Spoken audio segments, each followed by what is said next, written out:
everyone, this is Jack. Well, in this video I'm going to cover what causes flower drop in tomatoes. So this is going to be a short video packed with lots of information. So let's get started. This is how flower drop on tomato plants look like.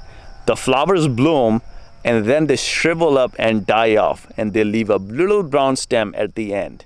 And there's no tomatoes that is going to form at this place. So the number one reason of flower drop in tomatoes is high temperature. When temperature increases above 90 degrees Fahrenheit, which is about 36 degrees Celsius, that's when tomatoes start to drop their flowers because they are not heat tolerant. Mainly heirloom tomatoes. Heirloom tomatoes do not like heat at all. So if you're growing tomatoes in a hotter climate and your temperature reaches above 100 to 104 degrees Fahrenheit, above 40 degrees Celsius, use shade cloths, especially during heat of the day after 12 p.m. up until 6 p.m.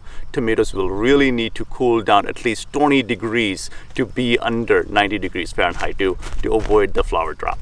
The second reason the tomatoes are dropping flowers is too much fertilization. So if you're adding a lot of nitrogen into your ground, that will grow a lot of foliage and not enough tomatoes. So the tomatoes will say, oh, we have enough resources, let's keep growing a lot of leaves.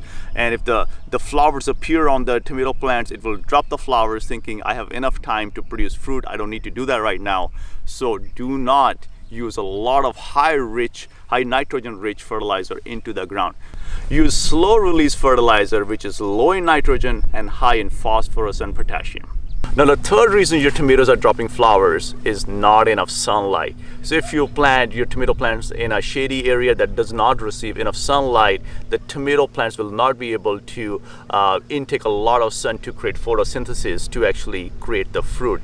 The tomato plants need enough nutrients, water, and sunlight to produce the fruit.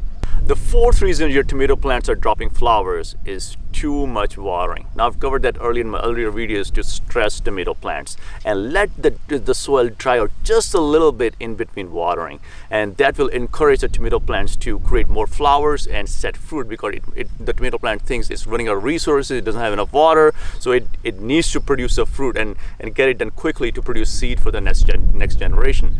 Once the fruit is set on the plant, do not let the soil dry out. So after the fruit appears on the plant, consistently water your plants and keep the soil moist at all times, and use mulch to retain moisture in the soil as well. Otherwise, you will end up with blossom end rot, and I made a separate video about blossom end rot as well that you want to check out too. The fifth reason, and probably the main reason your tomato plants are dropping flowers, is not enough pollination. So if you do not have enough bees and pollinators in your garden, just go around the plants and just flick the flowers. You can see that the flower is open and it's ready to be fertilized. So the way you fertilize this flower is very simple. You just tap the flower so that the pollen drops down from the back of the flower onto the female part of the flower, and the flower gets fertilized. The flowers of tomato plant contain both male and female parts. So if you flick the flowers just a little bit, that's enough for the flowers to get pollinated and set fruit. Now the flower that has already closed has successfully fertilized, so this will turn into tomato. And you can also see that there's another one that is turning into tomato as well. I really hope you enjoyed this video, and I hope you can grow lots of tomatoes like these and you can avoid flower drop in tomatoes. And I'll see you in another video. And Lily is done.